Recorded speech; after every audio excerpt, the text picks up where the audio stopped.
ఈరోజు నీతి కోసం పోరాడేటోళ్ళు లేరు, భక్తి కోసం పోరాడే వాళ్ళు లేరు. దినదినము ఇందాక పాట పాడండి, సాగెద యేసునితో నా జీవిత కాలం అంతా. ఎంత రాంగది ఉన్నామట్లాగా జీవితకాలం అంతా అంటూ సాగుతూ ఉన్నామా? పౌల్ని జ్ఞాపకం చేసుకున్నాం, సౌల్ని జ్ఞాపకం చేసుకున్నాం, స్టెఫన్ని జ్ఞాపకం చేసుకున్నాం. అట్లా జీవించగలుగుతూ ఉన్నామా? పాడు వరకు మాత్రమే ఉన్నాము, కానీ ఆచరణలో పెట్టేటట్లుగా మనమేమి లేము. ఎప్పుడు మరి? ప్రయత్నించు సంగమా, పరిశుద్ధంగా ఉండడం కోసం ప్రయత్నించు, నీతిగా ఉండడం కోసం ప్రయత్నించు, యథార్థంగా ఉండడం కోసం ప్రయత్నించు. యథార్థంగా నీతిగా ఉంటే నువ్వు అనుభవించేటప్పుడు, నువ్వు కోసుకునేటప్పుడు, నువ్వు తీసుకోవాల్సి వచ్చినప్పుడు అవే తీసుకుంటావు. స్తోత్రం. ఏం తీసుకుంటావు? ఆ మంచినే తీసుకుంటావు. చెడు తీసుకోవా? నీకు ఎక్కడికి వెళ్ళినా మంచి జరుగుతుంది ఏంట్రా అంటే మంచోడు కనుక మంచి జరుగుతుంది. చెడ్డోడైతే చెడ్డోడికి మంచి జరుగుతుంది అంటే మంచి జరుగుతున్నట్టు కనబడుతుంది, కానీ అది ముసిని పండంతా.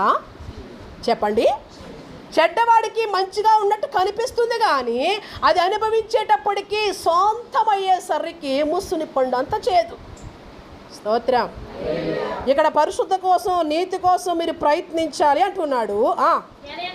ఏలయనగా ఎలా ఉన్నారంటే, ఏలయనగా కొందరు రహస్యముగా చొరబడి ఉన్నారు, వారు భక్తిహీనులై. భక్తిహీనులు అంటే ఎవరండి? భక్తి చేసిన వాళ్ళు. భక్తి చేసిన వాళ్ళు పనుల ద్వారా భక్తిహీనులు అయిపోయారు, వాళ్ళు క్రియల ద్వారా భక్తిహీనులు అయిపోయారు. భక్తులే వాళ్ళుని, దేవుని నమ్మిన వాళ్ళే, రక్షణ పొందిన వాళ్ళే.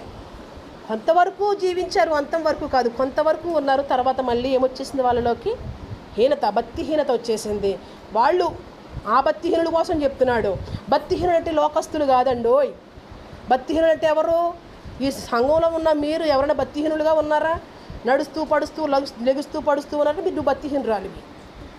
లేదు, లేచడమే మొదలెట్టా, నేను పడడానికి ఎక్కడా లేదమ్మంటే నువ్వు భక్తి కలిగిందానివి.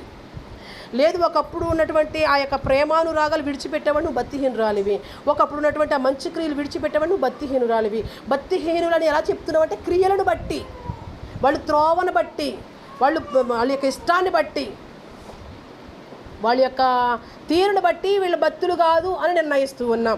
ఇక్కడ వాక్యం అంటుంది కదా, ఎట్లా ఉన్నారంట వీళ్ళు? వారు భక్తిహీనులై, వారు దేవుని కృపను. దేవుని కృప ఎలా వాడుకుంటున్నారమ్మా? దేవుని శాశ్వతమైన కృప వీళ్ళకి ఎట్లా ఉపయోగపడింది? కామకత్వం. దేవుని ప్రేమ నీకు అందుగా ఉపయోగపడింది. దేవుడిని ప్రేమిస్తున్నాడని, దేవుడికి దీర్ఘశాంతం చూపిస్తున్నాడని, దేవుడు నీకు ఏదో రకంగా సాయం చేస్తున్నాడని, కష్టంలో నష్టంలో నీకు ఏదో ఉపయోగపడుతున్నాడని ఆయన కృప ఎట్లా ఉపయోగపడింది నీకు? ఆయన ప్రేమ ఎట్లా ఉపయోగపడింది? కామకత్వానికి దారి తీసిందట. దుర్వినియోగపరచుచు మన అద్వితీయ నాథుడును ప్రభు అయిన యేసు క్రీస్తును విసర్జించి ఉన్నారంట. ఎవరు వీళ్ళు? ప్రభుని విసర్జించే వాళ్ళు ఎవరు? భక్తిహీనులు. నిర్లక్ష్య ధోరణితో వస్తున్న వారు ఎవరు? భక్తిహీనులు. పాడవలసిన ఆ పాటలు పాడలేకపోతున్నారంటే వీళ్ళు ఎవరు? భక్తిహీనులు. చేయవలసిన రీతిలో ప్రార్థన చెయ్యట్లేదంటే ఎవరు? వీళ్ళు భక్తిహీనులు. వీళ్ళు మార్గము, వీళ్ళు త్రోవ తప్పుడు త్రోవ. సమయానికి అటెండ్ కాలేకపోతున్నారంటే వీళ్ళు ఎవరు? సమయం విలువ ఇంటిలో అందరికంటే ముందు మనకే తెలుస్తుంది. బిడ్డలకు అన్నప్పుడు సమయం విలువ తెలుస్తుంది. వాళ్ళు స్కూల్లో వేస్తే సమయం విలువ తెలుస్తుంది. ఒక పనికో డ్యూటీకో వెళితే సమయం విలువ తెలుస్తుంది. ఒక వ్యాపారం చేసుకుంటే వాళ్ళకి సమయం విలువ తెలుస్తుంది. ఈరోజు దేవుడిని నమ్మిన నీకు సమయం విలువ తెలుస్తూ ఉందా? ఎంతమందికి తెలుస్తుంది సమయం విలువ? ఒక ఆత్మీయమైన బిడ్డలకే సమయం విలువ తెలియట్లేదు. అదిగో బెల్ట్, ఇదిగో టై, అదిగో స్కూల్ బ్యాగ్, అదిగో క్యారేజ్, ఇదిగో అది, ఇవన్నీ తీసుకుని ఎప్పటికి సరెండర్ అయిపోతున్నాం? ఎప్పటికి అయిపోతున్నామండి? ఒక్కొక్కసారి నైట్ ప్రార్థనకి వెళ్ళి వచ్చినప్పుడు ఉదయాన్నే లేవలేకుండా ఉంటారు పిల్లలు ఉండేవాళ్ళు. 5 నిమిషాలు అలాగే వెళ్ళిపోతారు. లేవి పడుకొని 5 నిమిషాలు అంటాను. ఎందుకంటే పడుకున్నప్పటికే 11, 12 అవుతూ ఉంటుంది కాబట్టి, 1 గంట అవుతూ ఉంటుంది కదా. ఒకసారి 5 నిమిషాల్లో రెడీ అయిపోతాడులే వాడు. 5 నిమిషాల్లో రెడీ, 5 నిమిషాల్లో స్కూల్లో కళ్ళు తెరవాలి అక్కడ కదా. అంటే సమయం చిన్ననాటి నుంచి విలువ తెలుస్తుంది. కానీ మందిరానికి వచ్చే సమయం మాత్రము తెలియట్లేదు. ఎందుకు? తెలియని వాళ్ళు ఎవరండి? అసలు విసర్జించిన వాళ్ళు. తెలియని వాళ్ళు ఎవరండి? దేవుని మాటలు పాటించలేని వారు. ఎవరండి తెలియని వారు? సమయం విలువ తెలియని వాళ్ళంటే భక్తిహీనులు. ఈ భక్తిహీనులు ఎవరంటే కిందకి రండి, 11వ వచనము. అయ్యో వారికి శ్రమ, వారు కయ్యను నడిచిన మార్గమున నడిచిర్రి. కయ్యని మార్గమున నడుస్తున్నారు వీళ్ళు. కయ్యని పక్కన పెడితే కయ్యని మార్గం ఏంటమ్మా? భక్తిహీనమైంది, నిర్లక్ష్య ధోరణి.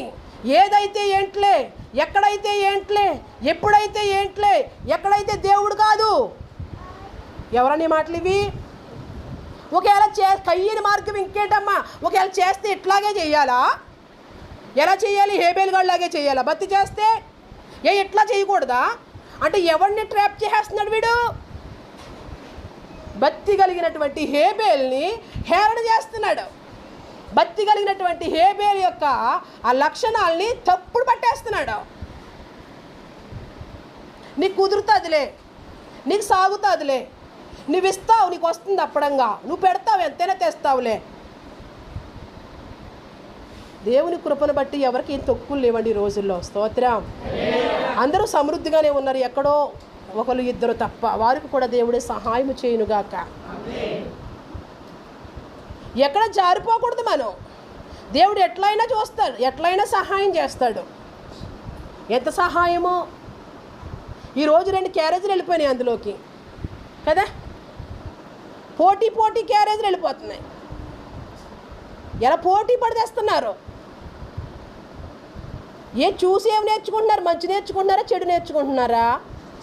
మంచే కదా. మంచి కోసం ఆతృత పడండి. స్తోత్రం. ఈ కయ్యేను మార్గం ఎలాగుందంటే, కయ్యేను త్రోవలు ఎలాగున్నాయంటే హేబేల్ని డామినేట్ చేస్తున్నాడు. ఇట్లాగే చెయ్యాలంటే ఇట్లాగే చేయాలి, ఇది ఆజ్ఞ అంటున్నాడు హేబేలు. ఇట్లా చేయని అవసరం లేదు. ఏదైతే ఏంటి, ఎప్పుడైతే ఏంటి, ఎలాగైనా వస్తాను నేను, ఎలాగైనా ఇస్తాను, నువ్వెవడురా అడగడానికి, ప్రశ్నించడానికి? ఈ మార్గం గుండా ఎందుకు వెళ్ళొద్దంటున్నావు? నువ్వు నాకు ఎందుకు బ్రేక్ వేస్తున్నావు? దేవుడు తెమ్మన్నాడు, తెస్తున్నాను. దేవుడు రమ్మన్నాడు, వస్తున్నాను. ఎప్పుడు వస్తున్నావు? ఎలా వస్తున్నావు? నాకు తోసినట్లుగా వస్తాను రా. నువ్వెవడు? సేవకుడు ఎవడు రా చెప్పడానికి నాకు? దేవుడెవడు? ఏదో దేవుడు నమ్ముకున్నాడు, పోన్లే దేవుడు ఆశీర్వదిస్తున్నాడు, దేవుడు ఇస్తున్నాడని. కయ్యను అన్యుడా, భక్తుడా? కయ్యను రక్షింపబడిన వ్యక్తి, రక్షణ లేని వ్యక్తి? అందరూ చెప్పండి. కయ్యను ఎవరు? నీకు మళ్ళీ రక్షణ పొందాడు, నీకు మళ్ళీ అన్నీ చేశాడు. సత్కార్యాలు, గొప్ప కార్యాలు అన్నీ ఉన్నాయి. ఎట్లా ఉన్నాయంటే కయ్యనికి నచ్చినట్లుగా ఉన్నాయి, కానీ దేవునికి నచ్చినట్లుగా లేవు. స్తోత్రం. అందుకని ఏమంటున్నాడు? ఎలా చూపిస్తున్నాడు? కోపపడిపోతున్నాడు, కక్ష వచ్చేస్తుంది, ద్వేషం వచ్చేస్తుంది, అసూయ వచ్చేస్తుంది కయ్యనులకి. ఒళ్ళు మండుకుపోతుంది. ఎవరిని చూస్తుంటే ఒళ్ళు మండుకుపోతుంది. హేబేలుని చూస్తుంటే. హేబేలు ఏ ద్రోహం చేశాడు? నీకంటే శ్రేష్టమైన వాడేగా, మంచోడేగా హేబేలు. మరి ఎందుకు భక్తి చేస్తున్నాడు వాడు? చేస్తే ఇట్లా చేయాలి కానీ ఇలా చేస్తాడా? ఇస్తే ఇలాగ ఇవ్వాలి కానీ ఇంకా ఇలాగ ఇచ్చేస్తాడా? నువ్వు ఇచ్చినందుకే నేను ఇస్తున్నాను అని ఈయన కోపం వచ్చేస్తుంది. నువ్వు పెడుతున్నావు కాబట్టి నేను పెట్టవలసి వస్తుంది, నువ్వు ఇస్తున్నావు కాబట్టి నేను ఇవ్వాల్సి వస్తుంది, నువ్వు వెళ్తున్నావు కాబట్టి నేను కూడా నీతో రావాల్సి వస్తుంది. ఎందుకు వెళ్తున్నావు నువ్వు? ఉన్నారా ఇట్లాంటి వాళ్ళు? వెళుతున్న వాళ్ళని బ్రేక్ చేసేటోళ్ళు, ఇస్తున్న వారికి బ్రేక్ చేస్తున్న వాళ్ళు, పెడుతున్న వాళ్ళకి బ్రేక్ చేస్తున్న వాళ్ళు. భక్తిహీనులు చూడొద్దు సంగమా.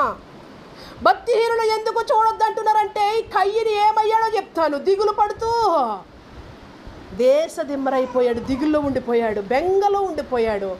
ఆదరించేవాళ్ళు లేరు, ప్రేమించేవాళ్ళు లేరు, హక్కును చేర్చుకునే వాళ్ళు లేరు, సహాయము చేసేవాళ్ళు లేరు. ఎవరికి? కయ్యనికి ఏ సహాయము అందట్లేదు. అన్ని డోర్లు క్లోజ్ చేసేసాడు దేవుడు. స్తోత్రం. అన్ని ద్వారాలు ఆగిపోయినాయి. ఎవరికి? కయ్యనికి. ఎందుకు కయ్యను దిగులు పడే ఆ యొక్క బ్రతుకు వచ్చింది అంటే, తన యొక్క ప్రవర్తన, తన యొక్క నిర్లక్ష్య ధోరణి, తనలో ఉన్నటువంటి భక్తిహీనత. ఏదైతే ఏంట్లో ఇద్దాం తెమ్మన్నాడు కదా, మొదట ఏముంది, వెనకేముంది? దేవుడు చెప్పినట్లుగా చేస్తే నీకు నాకు ఆశీర్వాదం. నేను పాటించాల్సింది, నువ్వు పాటించాల్సింది. నువ్వు నా మాట కాదు బిడ్డ, నేను నీ మాట కాదు, దేవుని మాటను గెలిపించాలి. స్తోత్రం. ఇక్కడ ఏమైపోయాడు? వీళ్ళిద్దరూ ఏకంగా ఉంటే దేవుడు గెలిచుండు. ఎవరి విషయంలో దేవుడు గెలిచాడు, ఎవరి విషయంలో దేవుడు ఓడిపోయాడు? చెప్పండి. కుర్చీలో కూర్చున్న వాళ్ళు చెప్పండి, మీరైనా చెప్పండి. ఎవరు దేవుని గెలిపించారు, ఎవరు దేవుని గెలిపించలేదు? చెప్పండి అబ్బా. దేవుని గెలిపించిన వ్యక్తి ఎవరు? హేబేలు. దేవుని గెలిపించలేని వ్యక్తి ఎవరు? దేవుడిని ఇద్దరు గెలిపించుంటే ఇద్దరు ఆశీర్వదించబడి ఉండేవారు కదా, ఇద్దరు బాగుండేవారు కదా, ఇద్దరు శ్రేష్టంగా ఉండేవారు కదా, ఇద్దరికి సమృద్ధి వచ్చి ఉండేది కదా. కోపం వచ్చేసింది, మిక్కిలి ద్వేషం వచ్చేసింది, పగ వచ్చేసింది. ఇవన్నీ తప్పుడు త్రోవలు. స్తోత్రం. నీకు కోపం రాకూడదు, నీకు ద్వేషం రాకూడదు, నీకు అసూయ రాకూడదు, నీకు మచ్చలు రాకూడదు. నువ్వు బొంగము తీసుకుని ఉండకూడదు బిడ్డ. ఫ్రీగా ఉండాలి. స్తోత్రం. నవ్వుతూ ఉండాలి, ఆనందంగా ఉండాలి. బొంగము తీసావంటే నువ్వేదో బాధలో ఉన్నావని. ఎందులో ఉన్నావని? కొందరికి నిక్నేములు ఉంటాయి అని పోయిన వారం చెప్పాను నేను.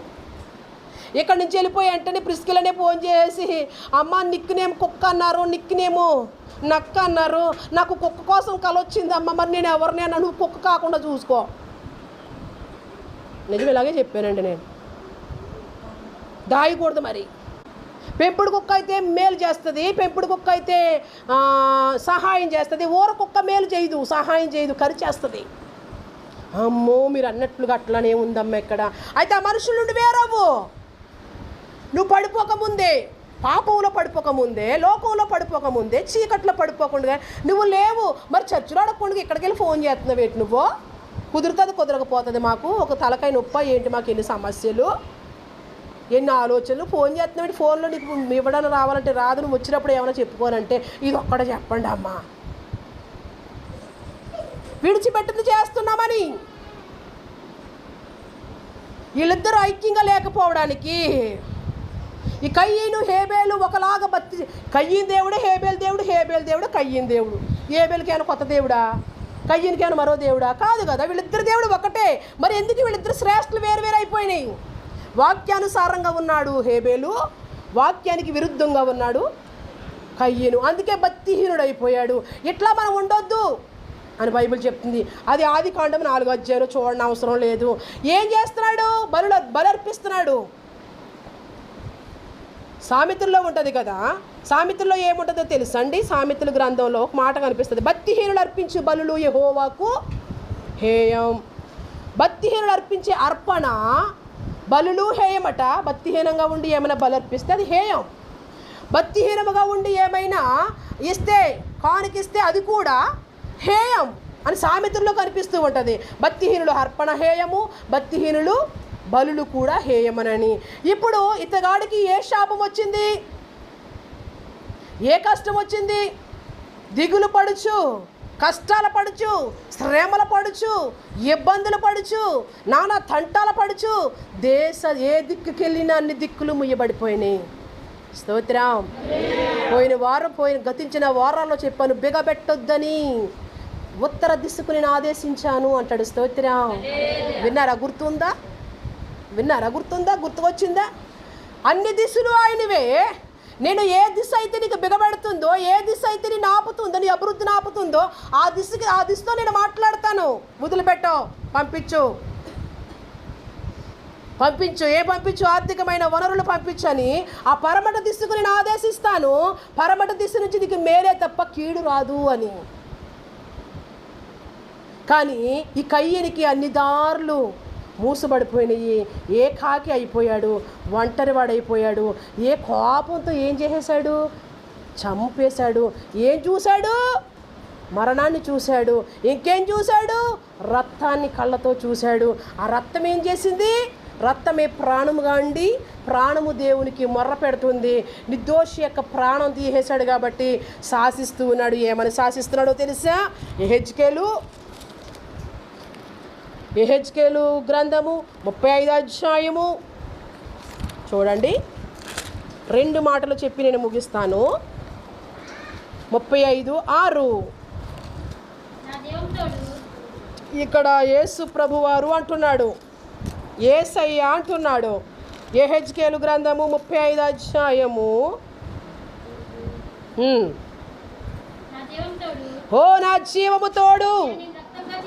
ఏంటంట? నా జీవము తోడు.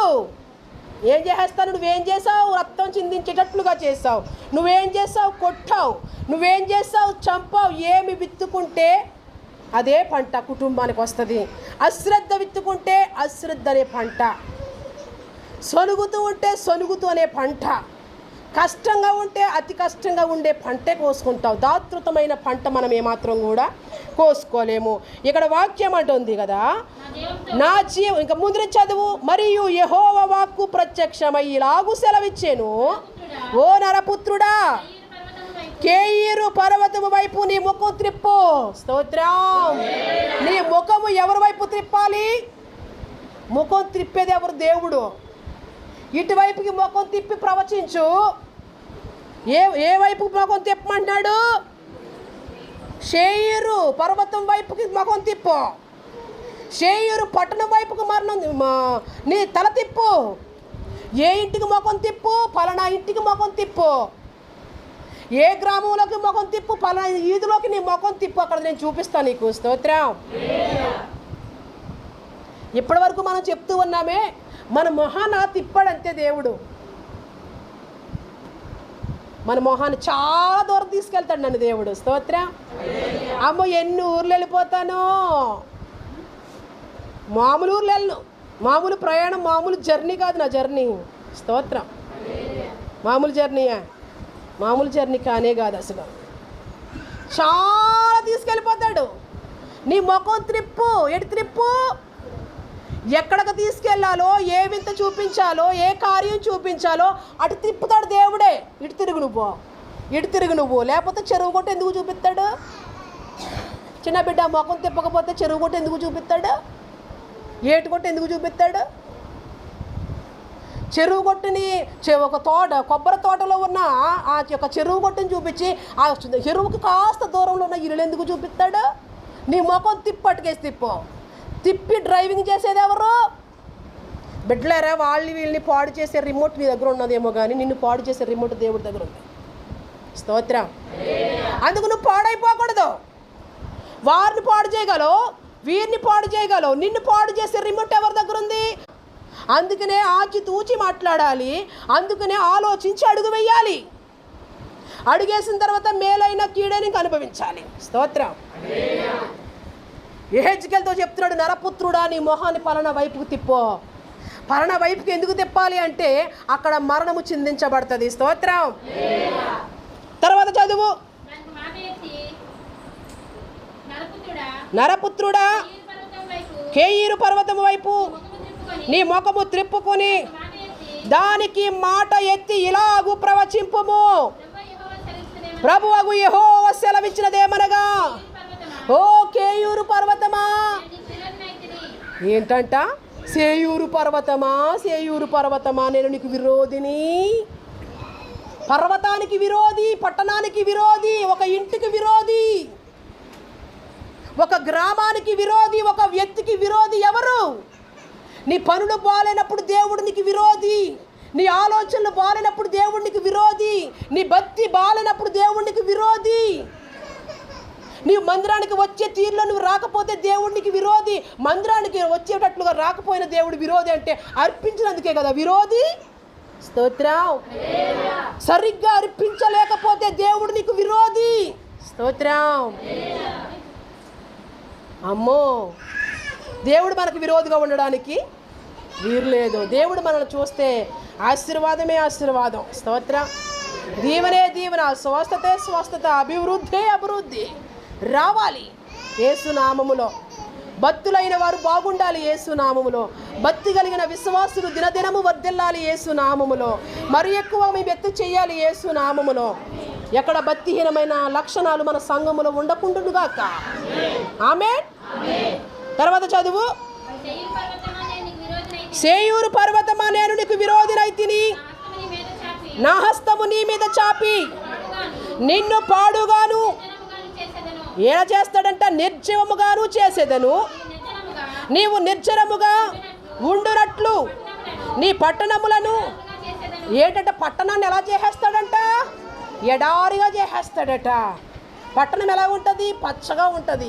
పట్టణం ఎలా ఉంటుంది? రంగరంగ వైభవంగా ఉంటుంది. పట్టణం ఎలా అయిపోతుంది? ఎండిపోతుందంట. పట్టణం ఎండిపోతుందట, గ్రామం ఎండిపోతుందంట, ఊరు ఎండిపోతుందంట, ఇల్లు కూడా ఎండిపోతుందంట, జీవం లేదట. ఎందుకు?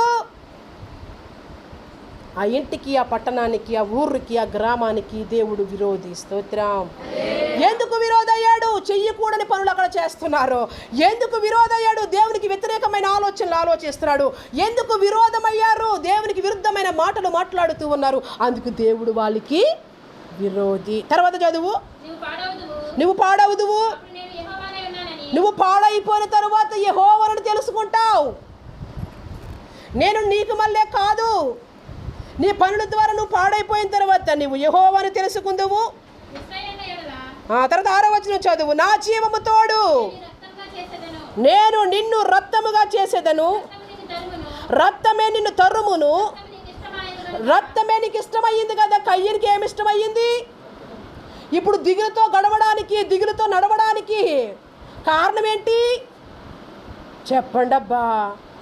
కయ్యేను దిగులుతో జీవించడానికి కారణం ఎవరు? రక్తం. ఎవరు రక్తం? దిగులుగా ఒక వ్యక్తి బ్రతకడానికి ఎవరి రక్తం ఉంది? చెప్పగట్టుగా చెప్పండి, అందరూ చెప్పాలి. మనం బాగుపడాలి. శాపం మన ఇంట్లో ఉండడానికి వీరలేదు, దరిద్రం మన ఇంట్లో ఉండడానికి వీరలేదు. బ్రతికిన 4 రోజులైనా మంచిగా బ్రతుకుదాం. దేవుడిచ్చే సమస్తాన్ని పొందుకుందాం. ఈ లోకంలో ఎవరికి స్థిరం కాదు. ధనవంతుడికి స్థిరం కాదు ఈ లోకం, దరిద్రుడికి స్థిరం కాదు ఈ లోకం. ఎవరికి స్థిరం కాదు. పేరున్నవాడికి స్థిరం కాదు, ఎవరికి స్థిరం కాదు. కానీ ఈ లోకంలో బ్రతికినంత వరకు కూడా స్వేచ్ఛగా, హాయిగా దేవుని చిత్తాన్ని నెరవేర్చి బ్రతుకుదాం. ఎవరు తరుగుతున్నారంట? ఎవరమ్మ తరుగుతుంటా? హేబేలేం దిగిరానవసరం లేదు, దేవుడేం దిగినవసరం లేదు. ఏ రక్తం అయితే చిందించడానికి కారకుడు అయ్యాడో ఆ రక్తమే విరోధైపోయింది. ఎవరికే? కయ్యనికి. బ్రతుకున్నాను అనుకున్నాడు, బాగున్నాను. అనేకులు పాడు చేసి నేను బాగున్నాను అనుకున్నాడు. అనేకులు చెడిపేసి నేను బాగున్నాను అనుకున్నాడు. ఒరే నువ్వు ఇలాగ అర్పించి, ఇలా దేవునికి ఇచ్చి, ఇలా దేవుడి దగ్గర గడుపుతూ, దేవుడి దగ్గర నువ్వు ఉంటూ, నువ్వు దేవుడి దగ్గరికి మరింత సహవాసం చేస్తున్న నాకు ఒళ్ళు మండి వాడిని ఏం చేసేసాడు? దేవుడి దగ్గర ఉంటావా? దేవుడికి మంచిది ఇస్తావా? దేవుడికి శ్రేష్టమైనది ఇస్తావా? ఏదైతే కాదు ఎట్లాగే ఇస్తావా? ఎట్లా ఇస్తే నీకు దేవుడి మీద ప్రేమ పెరిగిపోతుంది. నీ పనుల వలనను. నిన్న రాత్రి ఒక మాట చెప్తున్నారు. 2 పని వాండర్స్ కూర్చొని పొగుడుతున్నారంట. పలానా అమ్మ పని చేస్తే చాలా బాగా చేస్తుంది అని. ఒకరి మొక్కలు ఒకరు చూసుకోకుండా నా మొక్కలు చూడండి చంపేస్తాను మళ్ళీ. అప్పుడు ఈ పని ఆమెకి సరసరమంట బలం వచ్చేసింది. ఇంకా నన్ను పొగుడుతుంది, నేను వీరుణ్ణి, నేను సూర్యుణ్ణి అని ముగ్గులేస్తుంది. అమ్మా నిన్ను బొట్లో వేసుకుని నీ ఎనర్జీ అంతా పిండడానికి. అప్పుడు పిచ్చిదానా తెగ ఎంజాయ్ చేసేస్తున్నావే నువ్వు రాత్రి అనుకుంటాను చెప్తా.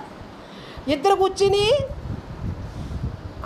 వేరే ఇంటికి పనామ వేరే ఉంటుంది, ఇంకొక ఇంటికి పనామ వేరే ఉంటుంది. ఆ పని వాండరమ్మ, ఈ పని వాండరమ్మ 2 కూర్చుని చక్కగా మీ పనామ ఎట్టా చేస్తుంది, ఏంటి పని దిక్కుమల పని చేస్తుంది, మా పనామ పైకి పోతుంది, వస్తుంది, తుప్పు తీస్తుంది, అది తీస్తుంది అని చెప్తుందంట.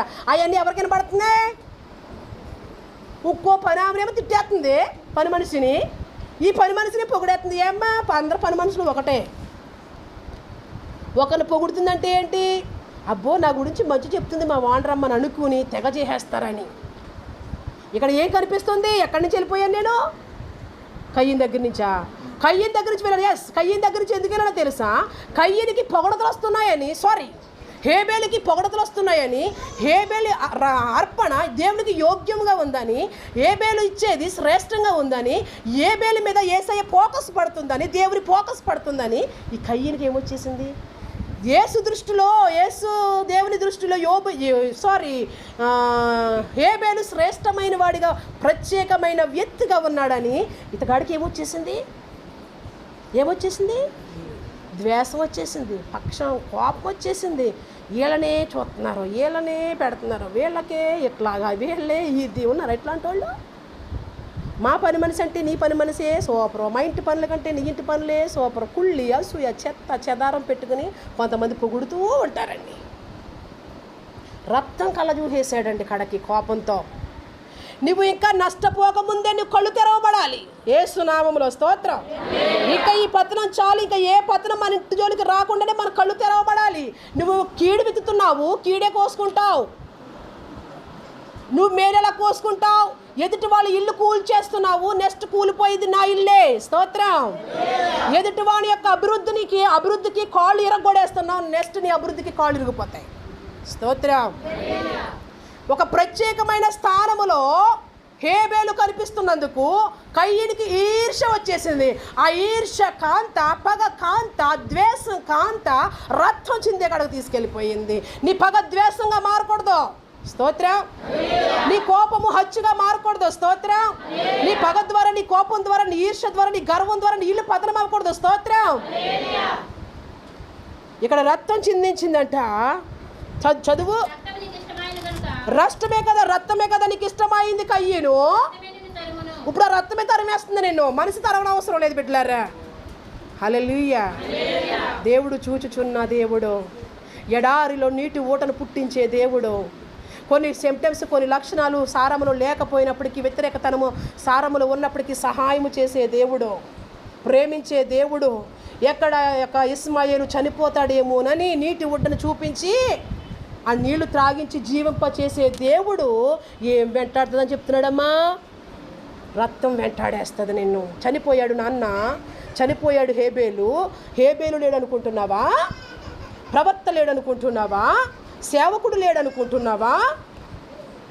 ఆ యొక్క సేవకుని యొక్క రక్తము, ఆ విశ్వాసి యొక్క రక్తము నిన్ను తరుముతుంది. తరుముతూ ఉంటే నీకు దిగులు వచ్చేస్తుంది, తరుముతూ ఉంటే నీకు బెంగ వచ్చేస్తుంది, తరుముతూ ఉంటే అన్ని డోర్సు, ఉత్తర దిక్కు, తూర్పు, ఉత్తర, పరమట, దక్షిణ అన్ని దిశలు డోర్లు క్లోజ్ చేసేస్తాడు యేసయ్య. అప్పుడు ఎలా ఉంటుంది? దెమ్మరిగా ఎటు చూసిన పాడే, అన్ని దిశలు ముయ్యబడిపోయి చేదు అనుభవము. ఏం తరుగుతుందంట? బ్రతుకున్నాడు కయ్యేను. ఎట్లా ఉన్నాడు? శాపాన్ని అనుభవిస్తూ బ్రతుకున్నాడు కయ్యేను. ఏం తరుగుతుంది? రక్తం. అన్ని హేబేలు తరవనవసరం లేదు. హేబేలు చిందించిన రక్తం పట్టుకుంటుంది. హల్లెలూయా. దేవుడు అన్యాయస్తుడు కాదు. నువ్వు మేలు చేసిన నీకు కీడు జరుగుతుందా? దేవుడు తప్పక నీకు మేలు చేస్తాడు. లేదు, నీకు కీడే చేస్తున్నారా? తప్పక దేవుడు నీకు మేలు చేస్తాడు. నువ్వు కీడు చేయమాక. నువ్వు బాగుండాలి, నీ భర్త బాగుండాలి, నీ బిడ్డలు బాగుండాలి. వారిని వీరిని చూసి వేషం వేయవాక. నీ పద్ధతిని చూసుకుంటూ వెళ్ళు. ప్రభువా, నా స్థితిని నీ చేతులకు అప్పగిస్తున్నాను, నా కుటుంబాన్ని నీ చేతులకు అప్పగిస్తున్నాను, నా బ్రతుకు నీ చేతులకు అప్పగిస్తున్నాను అని దేవుడిని అడుగు. దేవుడు తప్పక దిగొస్తాడు. ఏ పట్టణానికి విరోధైపోయాడు ఈయన? సేయూరు పట్టణానికి. ఏ పట్టణానికి విరోధైపోయాడండి? సేయూరు పట్టణానికి విరోధైపోయాడు. ఇక్కడ ఏమంటుందంటే, నా జీవము తోడు నేను నిన్ను రక్తముగా చేసి రక్తము నిన్ను తరుమును. ఏ రక్తమైతే చిందించబడిందో, నిర్దోషమైన రక్తం, నిష్కల్మషమైన రక్తం, పరిశుద్ధమైన రక్తం, దేవుని కోసం బ్రతికే రక్తం, దేవుని ఆజ్ఞ తూచ తప్పకుండా పనిచేసే రక్తం, దేవుని మాటకు లోబడే రక్తం చిందించబడిపోయింది. అందుకు ఆ రక్తమే నిన్ను వెంటాడుతూ ఉంటుంది అని అన్నాడు. రక్తమే నిన్ను తరుమును, ఇదే ప్రభువగు యెహోవా వాక్కు. ఏ వాక్కంట? ప్రభు అయిన యెహోవా మాట. ఏం మాట అంట? రక్తం తరుగుతుంది. ఇప్పుడు రక్తం నిన్ను వెంటాడుతుంది. ఇప్పుడు మరణం అంటే నీకు ఇష్టంగా, పాడు చేయడం అంటే నీకు ఇష్టంగా, పోల్చడం అంటే నీకు ఇష్టంగా, నలుగురు ఐక్యంగా ఉంటే ఐక్యంగా ఉండకుండా ఐక్యతను పాడు చేయాలంటే నీకు ఇష్టంగా, సహవాసాన్ని పాడు చేయడం నీకు ఇష్టంగా, సంఘాన్ని పాడు చేయడం నీకు ఇష్టంగా. ఇప్పుడు అది నీకు ఎంటర్ అవబోతూ ఉంది. ఎవరి మీదకే? ఎవరి మీదకమ్మా? బ్రతుకున్నాడే. ఎందుకు వచ్చిన బ్రతుకండి బాబు? కష్టాలతో ఉన్న బ్రతుకు, వ్యాధులతో ఉన్న బ్రతుకు, సమస్యలతో ఉన్న బ్రతుకు. హేబేలుని ఏం వెంటాడేస్తుంది? ఇప్పుడు రక్తం వెంటాడేస్తుంది. ఏం చేశాడు? పతనం కోరుకున్నాడు. ఏం చేశాడు? అసూయ పడ్డాడు. ఏం చేశాడు? ద్వేషించబడ్డాడు. దేవుణ్ణి ఆరాధించకుండా మధ్యలోనే వాడిని ఫుల్ స్టాప్ చేసేశాడు. ఎన్నో ఆజ్ఞలు పాటించవలసిన వాడు, దేవుని కోసం మరెన్నో చేయాల్సిన వాడు, దేవుని కోసం నిలవబడవలసిన వాడిని లేకుండా చేసేశాడు. దేవుని మాట ప్రేమించేవాళ్ళు దేవుని బిడ్డలండి, దేవుని ఆజ్ఞను పాటించేవాళ్ళు దేవుని భక్తులండి. వాళ్ళు విశ్వాసులైనా సేవకులైనా వాళ్ళు దేవుని మనుషులండి. వాళ్ళు దేవుని కోసమే బ్రతుకుతున్నారండి. శ్రమను, కష్టాన్ని, భారాన్ని అన్నిటిని విడిచిపెట్టి వాళ్ళు గురి యొద్దకు పరిగెత్తుతున్నారండి. వాళ్ళు గురి ఎవరు? వాళ్ళు గురి ఎవరండి? దేవుడు. ఇక్కడ కయ్యను, ఇది కయ్యను చరిత్ర. భక్తిహీనుల మీదకి ఏమొచ్చింది? కయ్యను ఏం చేశాడు? దేశ దిమ్మరగా ఉండడానికి కారణం ఎవరు? కయ్యను దిగులుతో ఉండడానికి కారణం ఎవరు చెప్పండి? నెంబర్ 1, కయ్యను దిగులుతో ఉండడానికి కారణం ఎవరు? చెప్పండి అర్రా. కయ్యను దిగులుగా ఉండడం, కయ్యను గురించి తెలుసా నీకు? కయ్యను దిగులుగా ఉండడానికి కారణం ఎవరు? హేబేలు. కయ్యను దేశ దిమ్మరగా తిరగడానికి కారణం ఎవరు? హేబేలు. దేవుడు కాదా? కాదు.